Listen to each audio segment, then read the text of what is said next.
इनके नाम और काम को आसानी से समझने के लिए, आसानी से याद रखने के लिए हमारा शॉर्ट कोड है लियो रिवाइज जीके। लियो रिवाइज जीके, लियो रिवाइज जीके, लियो रिवाइज जीके। जी हां दोस्तों, 5 नोटेबल स्कॉलर्स, लियो यानी लियोपोल्ड वॉन रैंक, आर से रेने डेस्कार्टस, वी से वोल्टेयर, जी से जॉर्ज विल्हेम फ्रेडरिक हेगल, इन्हें प्यार से हम जॉर्ज हेगल कह सकते हैं, और आखिर में के से कार्ल मार्क्स।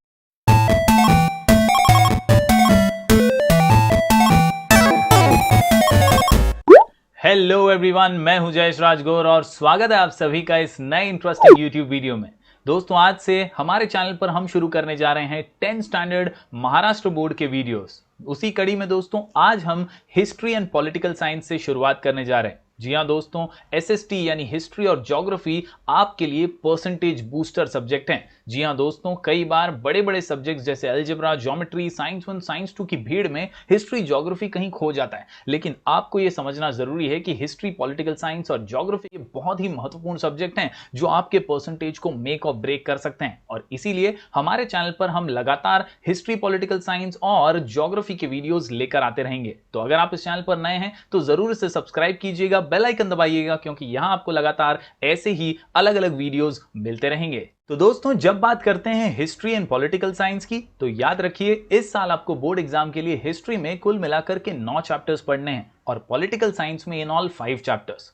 दोस्तों, हिस्ट्री पॉलिटिकल साइंस एक ऐसा सब्जेक्ट है जहां 40 आउट ऑफ 40 मार्क्स आप ला सकते हैं। जी हां, बोर्ड एग्जाम का पेपर होता है 40 मार्क्स का, हिस्ट्री के 28 मार्क्स और 12 मार्क्स होते हैं पॉलिटिकल साइंस के। तो ये 40 आउट ऑफ 40 लाना काफी आसान हो जाएगा अगर आप कंसिस्टेंटली, कॉन्फिडेंस के साथ लगातार हिस्ट्री को टाइम देंगे, पॉलिटिकल साइंस को टाइम देंगे। दूसरे बड़े बड़े सब्जेक्ट्स की भीड़ में इसे भूल नहीं जाना है। जी हां दोस्तों, यही सबसे important moral of the story है। याद रखिए, हिस्ट्री और पॉलिटिकल साइंस परसेंटेज बूस्टर है। आप किसी से भी पूछेंगे तो वो कहेंगे अरे हिस्ट्री, ज्योग्राफी ये तो इजी है, ये तो इजी है, बहुत इजी है, आराम से हो जाएगा। लेकिन इस इजी के चक्कर में ही आपको 28, 32, 35 मार्क्स से सेटिस्फाई हो जाना पड़ता है। दोस्तों, अगर आप ऐसी गलती नहीं करना चाहते तो शुरुआत से ही हिस्ट्री, ज्योग्राफी जैसे सब्जेक्ट्स पर ज्यादा फोकस कीजिए, क्योंकि यही आपके बेस्ट ऑफ 5 में बहुत इंपॉर्टेंट रोल प्ले करने वाले हैं और आपको 40 आउट ऑफ 40 लाना काफी आसान हो जाएगा अगर आप लगातार ऐसे वीडियोस देखेंगे और नोट्स बनाकर करके सेल्फ स्टडी करते हुए कॉन्फिडेंस से आगे बढ़ेंगे। तो चलिए दोस्तों, आज शुरुआत करते हैं हिस्ट्री के पहले चैप्टर की,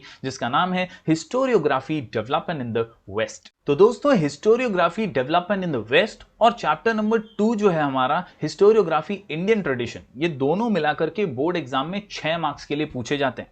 जैसे जैसे हम अलग अलग चैप्टर्स पढ़ेंगे, मैं आपको दोस्तों उसका वेटेज और इंपॉर्टेंट चैप्टर्स उसमें से कौन से हैं और कौन से इंपॉर्टेंट क्वेश्चंस हैं चैप्टर वाइज, ये भी बताता रहूंगा। तो अंत तक इस वीडियो को देखिएगा ताकि आप बारीकी से हर कॉन्सेप्ट को समझ पाएं और हिस्ट्री को बोरियत से नहीं, कंटाले के साथ नहीं, आपको अंडरस्टैंडिंग के साथ पढ़ना है, स्टोरीज की तरह समझना है हर कॉन्सेप्ट को, ताकि आपको बोरियत महसूस ना हो, आसानी से कॉन्फिडेंस के साथ आप आगे बढ़ पाएं। चलिए दोस्तों, जानते हैं ये हिस्टोरियोग्राफी कौन सी चिड़िया का नाम है। चलिए दोस्तों, historiography development in the West. Basically दोस्तों, हिस्टोरियोग्राफी का मतलब होता है critical writing of historical narrative. जी हां, कोई भी घटना जो पास्ट में घटी है, कोई भी इंसिडेंट जो पहले हुआ है, उसके बारे में जब कोई स्कॉलर यानी कोई हिस्टोरियन या कोई बड़ा महान शख्स उसके बारे में डिटेल में एनालिसिस करते हुए लिखता है, तो उसे लिखन को हम हिस्टोरियोग्राफी कहते हैं। जी हां, that writing is called as historiography. याद रखिए दोस्तों, इस चैप्टर में हम ट्रेडिशन ऑफ हिस्टोरियोग्राफी सीखने वाले हैं, मॉडर्न हिस्टोरियोग्राफी कैसे डेवलप हुई वो समझने वाले हैं, और आखिर में हम देखेंगे साइंटिफिक पर्सपेक्टिव और नोटेबल स्कॉलर्स की कही गई बातें। तो कुल मिलाकर हिस्टोरियोग्राफी ये सिर्फ हिस्ट्री राइटिंग कैसे शुरू हुई, कहां तक पहुंची, मॉडर्न हिस्ट्री राइटिंग कैसी है, आजकल के दौर में हम किताबों में हिस्ट्री जब पढ़ते हैं तो उसका लेखन कैसा है, ये सारी बातें इस चैप्टर में सीखने वाले हैं। चलिए शुरू करते हैं। जी हां दोस्तों, सबसे पहले ट्रेडिशन ऑफ हिस्टोरियोग्राफी। शुरुआत आखिर हुई कहां से? जी हां दोस्तों, the writing of critical historical narrative is known as historiography. जी हां दोस्तों, इस शब्द को दिमाग में गाड़ दीजिएगा, याद रखिए, writing of critical historical narrative, writing of critical historical narrative, writing of critical historical narrative. सब लोग एकदम थम्स अप के साथ नीचे कमेंट में भी लिख दीजिएगा, writing of critical historical narrative, writing of critical historical narrative is called as historiography. कभी भी कोई उठा करके पूछे भैया हिस्टोरियोग्राफी क्या है, तो इसे कहेंगे आप writing of critical historical narrative. जानते हैं इतनी बार मैंने क्यों रिपीट किया? क्योंकि ये क्वेश्चन बोर्ड एग्जाम में जरूर आ सकता है और कई बार आ भी चुका है। तो याद रखिए, writing of critical historical narrative is known as historiography. A scholar who writes such a narrative is a historian, यानी जो ऐसे पास्ट इंसिडेंट के बारे में लिखता है, जो उन्हें ऑब्जर्व करते हुए उनके बारे में पढ़ने के बाद अच्छे से प्रेजेंट करता है और लोगों के सामने रखता है, उस व्यक्ति को हम हिस्टोरियन कहते हैं। तो basically the person who writes historiography is known as a historian. दोस्तों, इसके अलावा आपको जानना जरूरी है कि ancient communities all over the world used various means like cave paintings, storytelling, singing songs and ballads etc. for this purpose। यानी प्राचीन काल से ही, एंशियंट टाइम से ही हर व्यक्ति ने, ह्यूमन बीइंग ने हमेशा से ये कोशिश की है कि वो अपनी कहानियां आने वाली जनरेशंस तक पहुंचा सके, और उन्होंने हमेशा से अलग अलग माध्यम इसके लिए चुने हैं। आज के मॉडर्न डे वर्ल्ड में हम देखें दोस्तों, तो हम बुक्स के माध्यम से, इंटरनेट पे वीडियोस के माध्यम से लोगों के बारे में जानते हैं, उनकी कहानियां सुनते हैं, उनको पहचानने की कोशिश करते हैं और उन्हें समझते हैं। उसी प्रकार पहले के जमाने में तो इंटरनेट नहीं था, वीडियोस नहीं थे, कई ऐसी बुक्स वगैरह नहीं थी, तो वो लोग क्या करते थे? तो वो लोग केव पेंटिंग्स करते थे, story telling, singing songs and ballads, ये भी एक प्रकार का गाना ही है। ऐसे अलग अलग चीजों से वो हम तक उनकी कहानियां पहुंचाने में सफल होते थे। जी हाँ, these traditional means are looked upon as the sources of history in modern historiography, और इन्हीं के जरिए आज की हिस्टोरियोग्राफी जो है स्लोली एंड स्टेडीली आगे बढ़ती जा रही है। दोस्तों, हमने अजंता एलोरा केव्स देखे हैं, हमने ताजमहल देखा है, इन चीजों में कहीं ना कहीं ऐसी ही हिस्टोरियोग्राफी छुपी हुई है। चलिए दोस्तों, बढ़ते हैं आगे। दोस्तों, ये एक छोटा सा एग्जाम्पल है जो हमारे टेक्स्ट बुक में दिया गया है। यहां दोस्तों आप देख सकते हैं earliest inscription in the lower museum. ये जो म्यूजियम है दोस्तों, इसके अंदर का सबसे एंशियंट इंस्क्रिप्शन आपके सामने है। The above picture shows a fragment of the earliest inscription, a forward marching file of soldiers holding shields and spears is seen here। यानी जो सोल्जर्स मार्च करते थे और शील्ड और स्पीयर्स हाथ में लेकर के चलते थे ना, उसी की एक झलक यहां पर है। जी हाँ, the general is in front. अगर आप इस तस्वीर को थोड़ा सा जूम करके देखें तो आप समझ पाएंगे कि क्या खास है इस इन स्क्रिप्चर के अंदर। जी हाँ दोस्तों, याद रखिए, the tradition of recording historical event can be traced back to the Sumer civilisation in Mesopotamia. यानी कई वर्षों से ये जो चीजें हैं वो चलती आ रही हैं। ये जो कहानी है ये एंशियंट टू एंशियंट सिविलाइजेशन से, यानी प्राचीन युग से चलती आ रही है। जैसे हमारे यहाँ पर हमने हड़प्पा और मोहनजोदारो की कहानियां रिसर्च की, एक्सकैवेशन के जरिए हमें कई और उसके अंदर से दस्तावेज और डॉक्यूमेंट्स मिले, वैसी ही ये एक एग्जाम्पल आपके टेक्स्ट बुक में दी गई है। The earliest inscription shown about dates back to 4500 BCE, यानी 4500वीं सदी से भी पहले की ये इंस्क्रिप्शन है। It records a battle fought between two kingdoms. It is now displayed at the Louvre museum in France. यानी अब ये फ्रांस के म्यूजियम में स्टोर करके, संभाल करके रखी गई है ताकि लोगों तक ये हिस्ट्री भी पहुंच सके। तो उम्मीद करता हूं दोस्तों इस एग्जाम्पल के जरिए आपके जहन में आया होगा कि एग्जैक्टली हिस्टोरियोग्राफी क्या है। तो बेसिकली हिस्टोरियोग्राफी हर वो डॉक्यूमेंट है, हर वो नरेटिव का क्रिटिकल राइटिंग है जिसमें हम किसी हिस्टोरिक इवेंट को दर्शाते हैं। दोस्तों, बढ़ते हैं आगे मॉडर्न हिस्टोरियोग्राफी की तरफ। यानी आजकल के दौर में जो हिस्टोरियोग्राफी फॉलो हो रही है, इसकी शुरुआत कैसे हुई, क्या एग्जैक्टली इसके फीचर्स हैं, क्या इसके प्रिंसिपल्स हैं। क्योंकि पहले के दौर में दोस्तों जब हिस्टोरियोग्राफी लिखी जाती थी या एंशिएंट टाइम पे हिस्ट्री राइटिंग होती थी, तो हमेशा से ही ये बात मानी जाती थी कि भाई भगवान की देन है, ये तो ऊपर वाले का किया है, ये तो उन्होंने किया होगा। लेकिन याद रखिए दोस्तों, धीरे धीरे समय बदलता गया और बदलते समय के साथ मॉडर्नाइजेशन आया, और याद रखिए हम सवाल पूछने लगे, क्यों भैया ऐसा क्यों, क्यों भाई ये क्या हो रहा है। हमने सवाल पूछना शुरू किया और जवाब मांगना शुरू कर दिया, तब हमें मिले सवालों के सही सही जवाब, और इसी को कहते हैं मॉडर्न हिस्टोरियोग्राफी। किसी भी चीज पर ब्लाइंड बिलीफ मत कीजिए, किसी भी चीज पर ऐसे ही भरोसा मत कीजिए। और इसीलिए आपके सामने है दोस्तों 4 main characteristics of modern historiography. Yes, the number 1 thing is based on scientific principles and it begins with formation of relevant questions। दोस्तों याद रखिए, मॉडर्न हिस्टोरियोग्राफी जो है वो साइंटिफिक प्रिंसिपल्स पे बेस्ड है, ऐसे ही किसी चीज पे भरोसा नहीं करती। हर चीज में साइंटिफिक प्रिंसिपल ढूंढती है, हर चीज में साइंटिफिक तथ्य ढूंढती है, याद रखिए। और इसीलिए फ्रेम करना क्वेश्चंस बहुत जरूरी है। डायरेक्टली बिलीव मत कीजिए, सवाल पूछिए भाई ऐसा क्यों, और फिर ही उस पर बिलीव कीजिएगा। दूसरा इंपॉर्टेंट फीचर है questions which are framed are anthropocentric. याद रखिए ये शब्द बहुत ही महत्वपूर्ण है दोस्तों।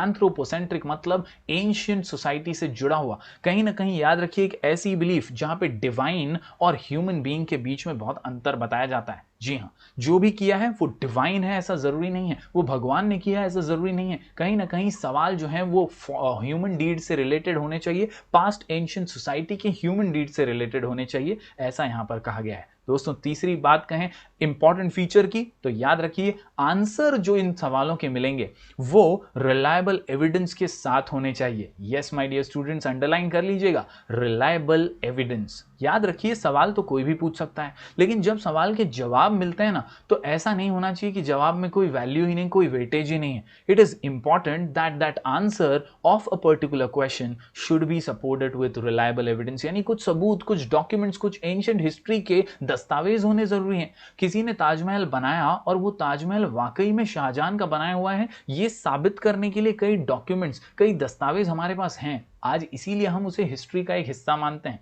इसके अलावा दोस्तों हड़प्पा, मोहनजोदारो जैसे सिविलाइजेशन की बात करें तो वहां एक्सकावेशन के अंदर हमें कई सिक्के मिले, कई इंस्क्रिप्शंस मिले, जिसके जरिए हमें पता चला कि हाँ भाई सच में ये एंशिएंट सिविलाइजेशन की देन है। तो जब तक सबूत नहीं तब तक मानिए मत कि ये हिस्ट्री है। कुछ फेक भी हो सकता है, फेकोलॉजी भी हो सकती है, and that is why it is important that you have reliable evidence about that event. इसके अलावा दोस्तों आखिरी फीचर मॉडर्न हिस्टोरियोग्राफी का है, it is mankind's journey with the help of past. याद रखिए हिस्टोरियोग्राफी क्या है, तो ये इंसानों की जर्नी है, पास्ट से लेकर प्रेजेंट तक की। तो याद रखिए दोस्तों एग्जाम में क्वेश्चन आ सकता है, explain important features of modern historiography या कैरेक्टरिस्टिक्स ऑफ मॉडर्न हिस्टोरियोग्राफी। आपको ये 4 कैरेक्टरिस्टिक्स अच्छे से मेंशन करने हैं, ओन वर्ड्स में आप जरूर लिख सकते हैं। याद रखिए 4 इंपॉर्टेंट कैरेक्टरिस्टिक्स। यस, 1 2 3 4 हो जाएगा बेड़ा पार। बहुत ही सिंपल है दोस्तों, 4 इंपॉर्टेंट मॉडर्न हिस्टोरियोग्राफी के फीचर्स, कैरेक्टरिस्टिक्स।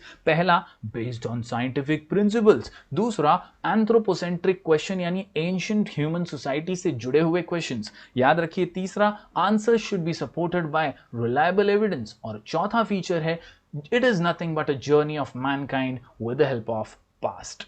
तो दोस्तों उम्मीद करता हूं आप मॉडर्न हिस्टोरियोग्राफी और उसके फीचर्स को समझ पाए होंगे। दोस्तों अगर आप अभी तक इस वीडियो को देख रहे हैं तो जरूर इस वीडियो को लाइक कीजिए, बहुत जरूरी है। आपका लाइक और सब्सक्राइब हमारे लिए मोटिवेशन साबित होता है। चलिए बढ़ते हैं आगे और इस चैप्टर का अगला कॉन्सेप्ट देखते हैं। दोस्तों याद रखिए जैसे जैसे मॉडर्नाइजेशन आया हमारे दिमाग में डेवलपमेंट हुआ एक साइंटिफिक पर्सपेक्टिव का, हम चीजों को साइंस की नजर से देखने लगे। ये बहुत जरूरी है कि साइंस और हिस्ट्री में एक बैलेंस बना रहे, कभी भी एक दूसरे को नीचा ना दिखाया जाए। साइंस भले ही अपनी जगह पर सही है, लेकिन हिस्टोरिकल मेथड्स भी उतने ही इंपॉर्टेंट है। स्लोली एंड स्टेडीली जैसे जैसे हम मॉडर्नाइजेशन की ओर बढ़े, we started developing a scientific perspective in Europe and historiography began. जी हां दोस्तों, इसकी शुरुआत यूरोप से हुई और वहीं से डेवलपमेंट हिस्टोरियोग्राफी का तेजी से होने लगा। Till the 18th century CE, Europe had achieved a remarkable progress in the fields of philosophy and science. दोस्तों 18वीं सदी तक यूरोपियन नेशंस ने जो था वो साइंस और फिलॉसफी में तेजी से डेवलपमेंट कर लिया था। कई ऐसे महान व्यक्ति थे, स्कॉलर्स थे, जिन्होंने बहुत सारी साइंटिफिक टेक्नोलॉजी और साइंटिफिक मेथड्स जो थे रिसर्च के वो सामने रखे थे। Scholars by then had come to believe in the possibility of studying social and historical truths by applying scientific methods. यानी अब जो स्कॉलर्स थे, जो नोटेबल स्कॉलर्स थे, जो व्यक्ति थे महान उस जमाने के, उस दौर के, वो अब अलग अलग चीजों को साइंटिफिक मेथड से स्टडी करना शुरू कर चुके थे। तो दोस्तों इस चैप्टर के सबसे अहम पड़ाव पर आते हैं जो है नोटेबल स्कॉलर्स। जी हां दोस्तों, बोर्ड एग्जाम में इन 5 नोटेबल स्कॉलर्स में से जरूर आपको 2 क्वेश्चंस पूछे जा सकते हैं। दोस्तों इस चैप्टर का सबसे अहम आंसर है about the deeds of notable scholars और उनकी कही गई बातें। नोटेबल स्कॉलर्स का मतलब होता है महान व्यक्ति।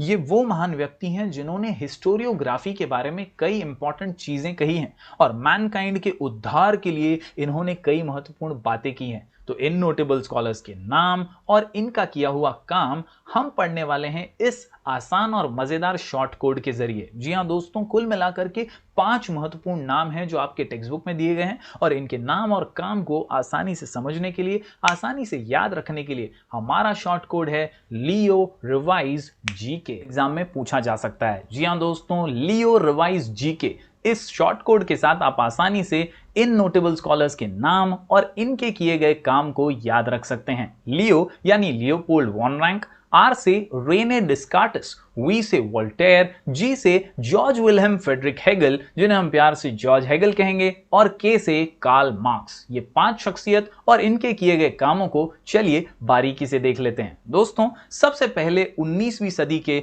Leopold von rank. दोस्तों 19th सेंचुरी में ज्यादातर सोच विचार, ज्यादातर थॉट्स जो थे ना, वो इनकी बातों से प्रेरित थे। दे वर इंस्पायर्ड और इन्फ्लुएंस्ड बाय लियोपोल्ड्स थॉट्स। जी हां, लियोपोल्ड का मानना था कि भैया जो भी जानकारी आपको हिस्ट्री के रिगार्डिंग मिलती है ना, वो ओरिजिनल डॉक्यूमेंट से ही निकाली हुई होनी चाहिए। ऐसे ही किसी बात पर भरोसा मत कीजिए। जी हां, historiography of 19th century was greatly influenced by the thoughts of Leopold von Ranke of Berlin University.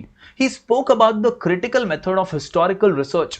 He also put emphasis यानी जोर देकर उन्होंने कहा that utmost importance of information gathered through original documents बहुत जरूरी है। जी हां दोस्तों, आपने देखा है कई चीजें डुप्लीकेट बन जाती हैं, नकली बन जाती हैं। आधार कार्ड हो, राशन कार्ड हो, कितनी धांधली होती है। ऐसे में कोई चीज हिस्टोरियोग्राफी के से जुड़ी हुई है भी या नहीं, ये जांच करना बहुत जरूरी है। और इसीलिए लियोपोल्ड वॉन रैंक ने कहा all types of documents which are associated with historical event need to be examined with greatest care। यानी बहुत ही बारीकी से, बहुत ही केयर के साथ ओरिजिनल डॉक्यूमेंट्स जो आपके पास आते हैं किसी इंसिडेंट से जुड़े हुए, किसी हिस्टोरिकल नरेटिव से जुड़े हुए, उसकी जांच अच्छे से होनी चाहिए। यस, ये अहम बात थी और इसी को आगे भी लोगों ने फॉलो किया, कई हिस्टोरियंस ने फॉलो किया। He criticised imaginative narration of history. उन्होंने सिरे से खारिज कर दिया। उन्होंने कहा कि भैया ऐसे ही हवा के अंदर ख्याली पुलाव मत बनाओ, ऐसे ही इमेजिनेटिव नरेशन मत करो। भाई डिवाइन क्रिएशन कुछ भी नहीं है। आपको याद रखना है कि भाई हिस्ट्री है तो उसके दस्तावेज होंगे, उसका रिलायबल एविडेंस होगा, उसकी हिस्टोरिकल डॉक्यूमेंट्स होगी और सही है या नहीं इसकी जांच होगी। ऐसे ही किसी चीज को बिलीव नहीं किया जाएगा। यस, तो दोस्तों यहां जो लियोपोल्ड वॉन रैंक है, इन्होंने यही अपनी बातें कुछ किताबों के जरिए भी बयान की। 2 books entitled The Theory and Practice of History and The Secret of World History। ये 2 किताबें लियोपोल्ड वॉन रैंक की। अब बात आती है कि भैया याद क्या रखें और लिखें क्या क्या। तो याद रखिए इस बड़े से पैराग्राफ में 3 इंपॉर्टेंट पॉइंट्स टू रिमेंबर हैं। दोस्तों सबसे पहला तो Leopold emphasise on the utmost importance of information gathered through original documents. यानी उन्होंने जोर देकर यह बात कही थी जो आपको बोर्ड एग्जाम में जोर देकर लिखनी है। जी हां, आपको लिखना है कि भैया लियोपोल्ड का कहना था that utmost importance of information gathered through original documents, gathered through original documents, gathered through original documents. इसके अलावा दोस्तों दूसरी अहम बात है all types of documents need to be examined with greatest care. यानी किसी भी बात पर ऐसे ही भरोसा नहीं, ग्रेटेस्ट केयर के साथ उसकी जांच होनी चाहिए। Documents need to be examined. तीसरी और आखिरी इंपॉर्टेंट बात इस पैराग्राफ में से याद रखिए, he criticised imaginative narration of history. यानी लियोपोल्ड ने खारिज कर दी थी ये बात कि भैया कोई भी चीज इमेजिनेटरी नहीं होनी चाहिए। हिस्ट्री तो खास तौर पर इमेजिनेटिव नरेशन नहीं होना चाहिए, वास्तविकता से संबंध होना चाहिए, पास्ट की डीड्स होनी चाहिए और दस्तावेज यानी डॉक्यूमेंट्स, हिस्टोरिकल डॉक्यूमेंट जो है ओरिजिनल होने ही चाहिए और उनका एग्जामिनेशन ग्रेटेस्ट केयर के साथ होना चाहिए। उम्मीद करता हूं दोस्तों पहला पॉइंट जो है पहले नोटेबल स्कॉलर के बारे में आप समझ पा रहे होंगे। चलिए बढ़ते हैं आगे अगले नोटेबल स्कॉलर की ओर। जी हां दोस्तों, अगले स्कॉलर हैं रेने डिस्कार्टिस। रेने डिस्कार्टिस दोस्तों ये जो है भाई साहब, इन्होंने वंस अगेन कुछ सिमिलर सी बातें कही हैं। Rene Descartes was one of the foremost among scholars who insisted on verifying the reliability of historical documents। मतलब ये भी हमारे लियोपोल्ड भाई साहब की तरह ही कह रहे हैं कि भैया जांच होनी चाहिए, ऐसे ही नहीं मानो किसी भी बात को, प्रॉपरली एकदम अच्छे से क्रिटिकली एग्जामिन करो, चेक करो, ऐसे ही नहीं हो जाता है हिस्ट्री, है ना। तो उन्होंने भी यही बात कही, reliability of historical documents by critically examining them. Among the rules given by him in his book Discourse on the Method, the following is supposed to have great impact। जी हाँ, उनकी एक किताब थी Discourse on the Method, उसमें एक punch line उन्होंने मजबूत सी बात कही और वो ये कि never to accept anything for true, never to accept anything for true। किसी भी बात को तब तक सच मत मानिए जब तक दिमाग से सारे डाउट क्लियर ना हो जाएं। और यही दो पॉइंट्स आपको यहां पर रेने डिस्कार्टिस के बारे में याद रखने हैं। पॉइंट्स टू रिमेंबर में याद रखिए, बहुत ही छोटा सा यहां पर नोटेबल स्कॉलर रेने डिस्कार्टिस का पैराग्राफ, और उसमें से दो बातें आपको याद रखनी है। सबसे पहला, इंसिस्टेड ऑन वेरीफाइंग रिलायबिलिटी, मतलब चेक करना है हिस्टोरिकल डॉक्यूमेंट जो है वो प्रॉपर है या नहीं, उन्हें क्रिटिकली एग्जामिन करना है। इसके अलावा दूसरी महत्वपूर्ण बात यह है कि never to accept anything for true till all grounds of doubt are excluded, यानी सभी डाउट्स आपके दिमाग से क्लियर ना हो जाए तब तक किसी भी बात पर भरोसा इल्ले। याद रखिए कि कोई भी चीज जो है उसे डायरेक्टली बिलीव मत कीजिए, पहले उसको जांचिए, उसको परखिए, फिर ही जब तक सारे डाउट्स क्लियर ना हो जाएं तब तक मत मानिएगा। बढ़ते हैं दोस्तों अगले नोटेबल स्कॉलर की ओर, और ये है सबसे इंपॉर्टेंट, स्टार मार्क कर लीजिएगा, वोल्टेयर भाई साहब। जी हां, फ्रेंच रिवॉल्यूशन के मास्टर, कहीं ना कहीं एक बहुआयामी प्रतिभा, ये एक माइंड ब्लोइंग कैरेक्टर थे दोस्तों और बहुत अच्छे लेखक थे। इनकी राइटिंग की वजह से फ्रेंच रिवॉल्यूशन में जान आ गई थी दोस्तों। Voltaire's original name was Francois Marie Araud. He was French. He opined that along with objective truth and chronology of historical events, considering social traditions, trade, economy, agriculture, etc., was also equally important in historiography। मतलब काया पलट ही कर दिए। Voltaire चचा ये कह रहे हैं कि भाई हिस्टोरियोग्राफी सिर्फ राजा महाराजाओं की कहानियां नहीं है, ये सिर्फ लड़ाई झगड़े वॉर की कहानियां नहीं है, यहां पर आपको social traditions, trade, agriculture, basically हर ह्यूमन एस्पेक्ट को भी नोट डाउन करना चाहिए। हिस्ट्री को खोल के रख दिया पूरा जो है दोस्तों। वोल्टेयर साहब ने यहां पर वाइडर कॉन्सेप्ट बना दिया हिस्टोरियोग्राफी को। उन्होंने कहा कि हिस्टोरियोग्राफी में सिर्फ कुछ ही एस्पेक्ट्स नहीं, all aspects of human life का इंक्लूड करना बहुत जरूरी है। जी हां दोस्तों, it gave rise to the thought that understanding all aspects of human life is important for history writing. Thus it is said that Voltaire is the founder of modern historiography. जी हां, याद रखिए ये इंपॉर्टेंट पॉइंट इस paragraph में से। सबसे पहले पॉइंट्स टू रिमेंबर में, he opined that along with objective truth and chronology of historical event, social tradition को, ट्रेड को, इकोनॉमी को, एग्रीकल्चर को भी इंक्लूड करना जरूरी है। इसके अलावा दूसरी इंपॉर्टेंट बात जो बहुत ठोक बजा के उन्होंने कही है, all aspects of human life is important for history writing, यानी सभी एस्पेक्ट ह्यूमन लाइफ के, फिर वो डांस हो, फिर वो सिंगिंग हो, ट्रेड हो, एग्रीकल्चर हो, हर चीज में हिस्ट्री है ना दोस्तों। आजकल का डांस हम जो देखते हैं, हिप हॉप है, बी बॉइंग है, इसके भी हिस्ट्री में अगर जाएंगे तो हमें पौराणिक डांस मिलेगा, एंशिएंट डांस मिलेगा। सिंगिंग के भी जो आर्ट स्टाइल है उसके अलावा अगर उसके हिस्ट्री में जाएंगे तो उसकी भी इतिहास हमें मिलेगी, उसका भी हमें क्लासिकल वगैरह वर्जन मिलेगा। तो कहीं ना कहीं ह्यूमन लाइफ के हर एस्पेक्ट में हिस्ट्री छुपी हुई है, और इसी की बात वोल्टेयर ने कही थी। इसके अलावा आखिरी पॉइंट जो फिलिप्स वगैरह में पूछा जा सकता है वो ये कि dash was the founder of modern historiography, तो आप आंसर में लिखेंगे वोल्टेयर। बहुत ही सिंपल सा ये पैराग्राफ हमने फिर एक बार देख लिया है लियो रिवाइज जीके में, वी से वोल्टेयर। चलिए बढ़ते हैं आखिरी दो नोटेबल स्कॉलर्स की ओर। यहां पर हम पढ़ने जा रहे हैं जी से जॉर्ज हेगल। जी हां, जॉर्ज विल्हेम फ्रेडरिक हेगल, ये भाई साहब जर्मन फिलोसोफर हैं और ये भी कुछ सिमिलर चीजें कह रहे हैं। इनके हिसाब से लॉजिकल मैनर में चीजों को प्रेजेंट करना बहुत जरूरी है।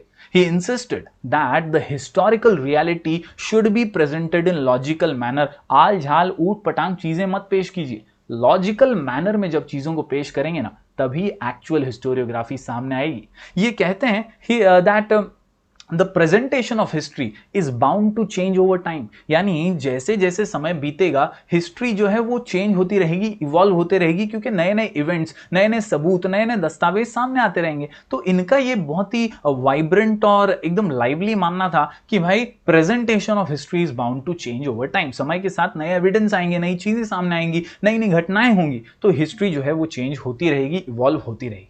आखिरी चीज जो उन्होंने यहां पर मेंशन की दोस्तों वो ये कि historical methods were not of lesser quality though they were differed from scientific methods, यानी साइंटिफिक मेथड्स से थोड़े अलग जरूर हैं हिस्टोरिकल मेथड्स रिसर्च करने के, लेकिन वो कहीं पर भी पीछे नहीं छूटते, क्वालिटी में कम नहीं होते। यस, यहां पर हम बात कर रहे थे जॉर्ज हेगल की और उनकी कही गई सिमिलर टाइप की बातें, जिसमें उन्होंने 3 इंपॉर्टेंट चीजें कही। लॉजिकल मैनर होना चाहिए प्रेजेंटेशन का, इसके अलावा history is bound to change with time, और तीसरी बात हिस्टोरिकल मेथड्स और साइंटिफिक मेथड्स में कोई ज्यादा फर्क नहीं है। चलिए अब बढ़ते हैं आखिरी नोटेबल स्कॉलर की ओर। जी हां दोस्तों, ये नोटेबल स्कॉलर हैं the world renowned Karl Marx. दोस्तों, कार्ल मार्क्स बहुत सुपरहिट आदमी है। याद रखिए, कार्ल मार्क्स ने एक जबरदस्त थियरी दी थी और इन्होंने अपनी किताब दास कैपिटल में कहा कि भैया there are 2 types of people in the society.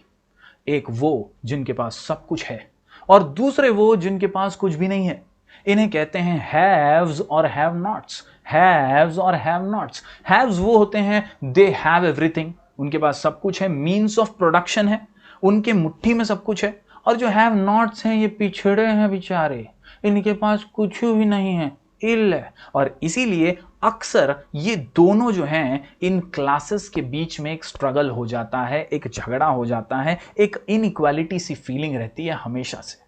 जो हैव्स हैं ये एक्सप्लॉइट करते हैं, ये शोषण करते हैं हैव नॉट्स का, और इन्हीं के स्ट्रगल को एक्चुअल हिस्ट्री कहते हैं, ये मानना है हमारे नोटेबल स्कॉलर कार्ल मार्क्स का। Yes, in the latter half of 19th century, a new school of thought arose, keeping in the view the new thesis formulated by Karl Marx. According to Karl Marx, यहां से आपको bracket में डाल देना है क्योंकि यहां से आंसर है बोर्ड एग्जाम के लिए बहुत महत्वपूर्ण। कार्ल मार्क्स की थियरी थी क्या? तो याद रखिए, according to Karl Marx history was not about abstract ideas, कुछ भी आलझाल नहीं है। याद रखिए, it was about living people. Human relationships are shaped by the fundamental needs of people and the ownership as well as nature of prevalent means. तो याद रखिए, the accessibility means of the means differs from classes. किसी के पास बहुत ज्यादा है, किसी के पास बहुत कम है, अमीर बहुत ज्यादा अमीर है, गरीब बहुत ज्यादा गरीब है। ये जो इनइक्वालिटी सोसाइटी के अंदर है ना दोस्तों, इसी से स्ट्रगल शुरू होता है और ये स्ट्रगल की कहानी ही हिस्टोरियोग्राफी है, ऐसा कार्ल मार्क्स कहते हैं। Yes,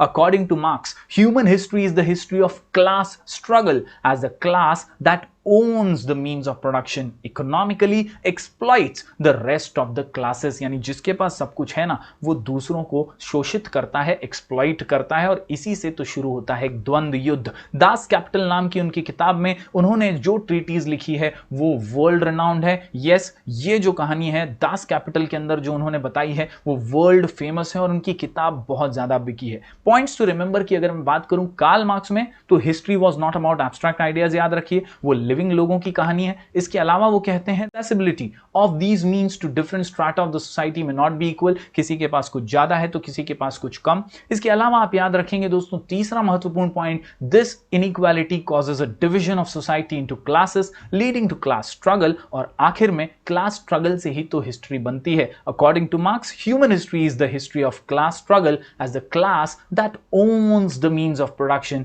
economically exploits the rest of the classes. यानी ये जो क्लास है जिसके पास सब कुछ है ना, वो दूसरों को एक्सप्लॉइट करता है। तो दोस्तों, यहां पर हमने लियो रिवाइज जी के ये सभी नोटेबल स्कॉलर और उनके किए गए काम को पॉइंट्स टू रिमेंबर के माध्यम से कवर करने की कोशिश की है। उम्मीद करता हूं दोस्तों ये लियो रिवाइज जी के दिमाग में फिट हो रहा होगा। दोस्तों, बात करें historiography development in the West की, तो इस चैप्टर में अभी तक हमने ट्रेडिशन ऑफ हिस्टोरियोग्राफी जाना, हिस्टोरियोग्राफी क्या है इसके बारे में भी समझा। जी हां, आपको याद ही होगा, critical writing of historical narrative is called as historiography. दोस्तों, इसके अलावा हमने देखा कि मॉडर्न हिस्टोरियोग्राफी के इंपॉर्टेंट फीचर्स कौन से हैं, कैसे क्वेश्चंस पूछने चाहिए, क्वेश्चंस के साथ रिलायबल एविडेंस होने चाहिए, और बहुत सारी अलग अलग चीजें साइंटिफिक प्रिंसिपल से रिलेटेड भी हमने पढ़ी। दोस्तों इसके अलावा सबसे अहम बात जो इस चैप्टर में हमने देखी वो थे हमारे नोटेबल स्कॉलर्स, और इनसे रिलेटेड एक आध क्वेश्चन तो बोर्ड एग्जाम में जरूर आ सकता है। दोस्तों नोटेबल स्कॉलर्स को याद रखने के लिए हमारा शॉर्टकट था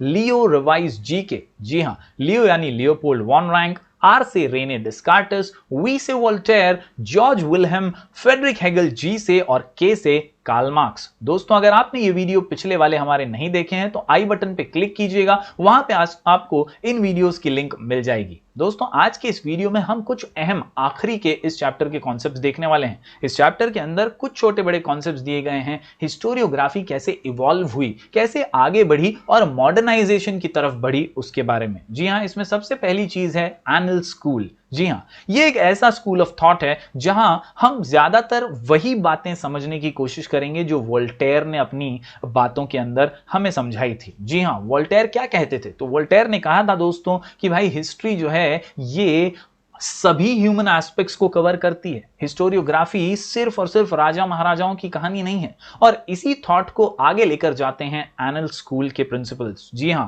ये फ्रेंच हिस्टोरियंस यानी वोल्टेयर भी फ्रेंच हिस्टोरियन थे और उन्हीं के जहां से निकल कर आई है। जी हां, एनल स्कूल की बातें they are from the French historians only. और यहां पर क्या खास कहा गया है? तो यहां कहा गया है at the onset of 20th century a new school of historiography rose in France, यानी फ्रांस से ही इसकी शुरुआत हुई, which is known as Annals School. Annals School gave a new direction to history writing. एक नई दिशा दे दी, नई दिशा में आगे बढ़ने के लिए कहा गया। और क्या कहा? It was recognized now that history is not only about political events. सिर्फ राजा महाराजाओं की कहानी नहीं है, सिर्फ बड़े बड़े लीडर्स की कहानी नहीं है। हिस्ट्री के अंदर बहुत कुछ और भी ऐड करना जरूरी है। जी हां दोस्तों, political events, Kings, great leaders और पॉलिटिक्स के बारे में ही हिस्ट्री नहीं होती।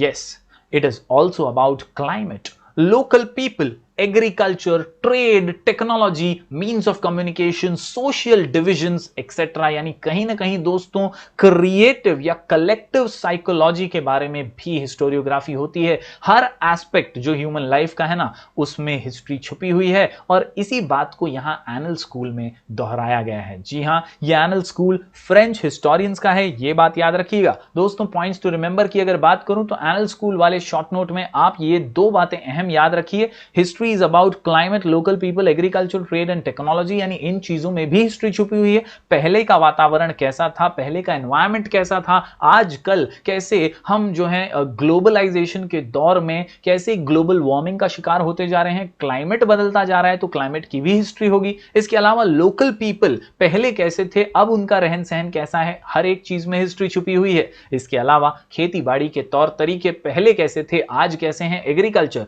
और ट्रेड एंड टेक्नोलॉजी, यानी हर चीज में तो हिस्ट्री छुपी हुई है। और यही थॉट एनल स्कूल द्वारा आगे रखा गया है। दोस्तों इसके अलावा दूसरा पॉइंट टू रिमेंबर है the Annales school was started by French historians. जी हां, फ्रेंच हिस्टोरियंस ने इस थॉट को आगे रखा और सभी को एक नई दिशा दिखाई। उम्मीद करता हूं दोस्तों ये छोटा सा शॉर्ट नोट आप समझ पा रहे होंगे। बढ़ते हैं दोस्तों आगे। एक और महत्वपूर्ण और इंपॉर्टेंट बोर्ड एग्जाम के लिहाज से ये क्वेश्चन आ सकता है और बहुत ही महत्वपूर्ण है। इसका नाम है फेमिनिस्ट हिस्टोरियोग्राफी। जी हां, फेमिनिस्ट हिस्टोरियोग्राफी, नाम में ही फेमिनिज्म छलकता है। और याद रखिए दोस्तों, हर चीज में सिर्फ मेल डोमिनेंस नहीं होना चाहिए। याद रखिए, महिलाओं की नजर से भी चीजों को समझना जरूरी है। एक डायरेक्शन ऐसा भी होना चाहिए जहां हम फीमेल पर्सपेक्टिव से चीजों को देखें। और हिस्ट्री में सिर्फ हमारे मर्दों ने ही काम किया हो ऐसा नहीं है, फीमेल्स ने भी अपना योगदान, बलिदान दिया है हमारे देशों के लिए और हिस्ट्री को गढ़ने के लिए। और इसीलिए जरूरी है feminist historiography. Yes, feminist historiography means the restructuring of history from the perspective of women. याद रखिए, जब हम नजर को बदलेंगे तभी तो नजारे बदलेंगे, और अगर सोच को बदलेंगे तभी तो सितारे बदलेंगे। तो याद रखिए दोस्तों, feminist historiography means restructuring of history from the perspective of women. Yes, the writings of Simone de Beauvoir helped in establishing the fundamentals of feminism. ये जो हमारी मैडम हैं साइमन de Beauvoir, इनके लेखन से ही, इनकी हिस्टोरियोग्राफी से ही इस चीज की शुरुआत हुई और इन्होंने अच्छी तरीके से फेमिनिज्म को और फेमिनिस्ट हिस्टोरियोग्राफी को, फीमेल्स के योगदान को अपनी राइटिंग के जरिए प्रेजेंट किया। She was French. The feminist historiography emphasized not only on the inclusion of women in history, but also on rethinking of the male-dominated perspective, यानी कहीं ना कहीं उनके लेखन से यह समझ में आया कि यह जरूरी है कि हम हर चीज को सिर्फ मेल डोमिनेंस की नजर से ना देखें, कहीं ना कहीं फीमेल्स का इंक्लूजन होना जरूरी है, और ना सिर्फ इंक्लूजन होना चाहिए बल्कि उनका नजरिया, उनका ओपिनियन भी इंक्लूड किया जाना चाहिए। Draw historical research to focus in depth on various aspects of women's life, यानी हर पहलू को अब जांचा परखना शुरू कर दिया। वुमेन के लाइफ के हर एस्पेक्ट को समझने की हिस्टोरियंस ने कोशिश की और कई अलग अलग बातें इससे निकल कर आई, जैसे employment, their role in trade union institutions, working for their cause, their family life etcetera. So we came to know about a new thing that was feminist historiography, जो पहले से था लेकिन कभी उस पर नजर नहीं डाली गई। Yes, in the historical writings after 1990 women were portrayed as an independent social class, यानी 1990 के बाद एक नई धारा से हमने शुरुआत की और फेमिनिस्ट हिस्टोरियोग्राफी जो है वो अब वुमेन को एक अलग सोशल क्लास के तौर पर पोर्ट्रे करने लगी। दोस्तों, बात करें पॉइंट्स टू रिमेंबर की, तो याद रखिए feminist historiography means the restructuring of history from the perspective of women, from the perspective of women, from the perspective of women. ये बात याद रखिएगा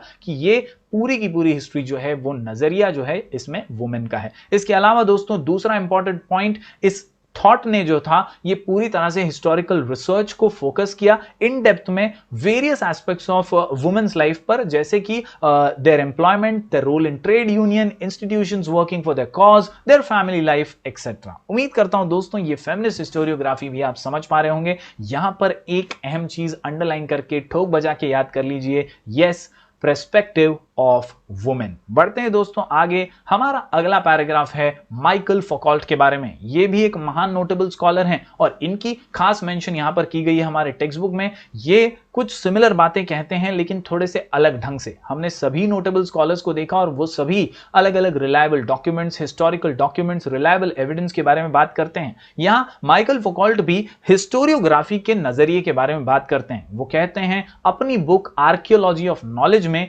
दैट ये जरूरी है कि हम हमेशा अरेंजिंग हिस्टोरिकल इवेंट्स ना करें। We never want history to be arranged in a proper manner. हमेशा हिस्ट्री जो है वो क्रोनोलॉजिकल ऑर्डर में ही हो ऐसा जरूरी नहीं है। यस, उनकी किताब के अंदर उन्होंने यही बात कही है। He drew attention to the fact that archaeology does not strive to reach the ultimate historical truth, यानी सिर्फ खुदाई करके, एक्सकावेशन करके चीजों को पा लेना, उस पर रिसर्च कर लेना हिस्ट्री नहीं है।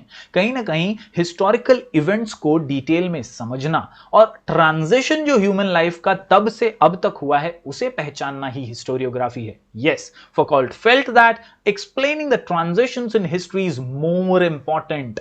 कि मोहनजोदारो हड़प्पा के टाइम पे हम कैसे थे और अब हम कैसे हैं, ये जो ट्रांजिशन है ना, ये ट्रांजिशन को अच्छे से प्रेजेंट करना ज्यादा जरूरी है, ऐसा माइकल मानते थे। Yes, the archaeology of knowledge, इस किताब के अंदर उन्होंने इन्हीं सब अलग अलग पहलुओं पर रोशनी डाली है। Foucault subjected the so for unacknowledged areas by historians such as psychological disorders, science of medicine, prison administration, etc. to historical analysis। यानी ये अलग अलग चीजें जो कि हिस्ट्री से हमेशा दूर रही थी, ऐसी चीजों पर भी उनकी किताब ने बहुत अच्छे से इंपैक्ट डाला है। दोस्तों, पॉइंट्स टू रिमेंबर की बात करें तो 3 इंपॉर्टेंट पॉइंट्स आपको आंसर में लिखने ही होंगे। अगर यह आंसर पूछा जाता है तो आप लिख सकते हैं that Michael Foucault argued that the prevailing practice of arranging historical events in chronological order is not right. क्या याद रखेंगे? क्रोनोलॉजिकल ऑर्डर में प्रेजेंट करना गलत है। इसके अलावा दूसरा important point, he felt that explaining the transitions in history is more important. Transition is more important, transition is more important, transition is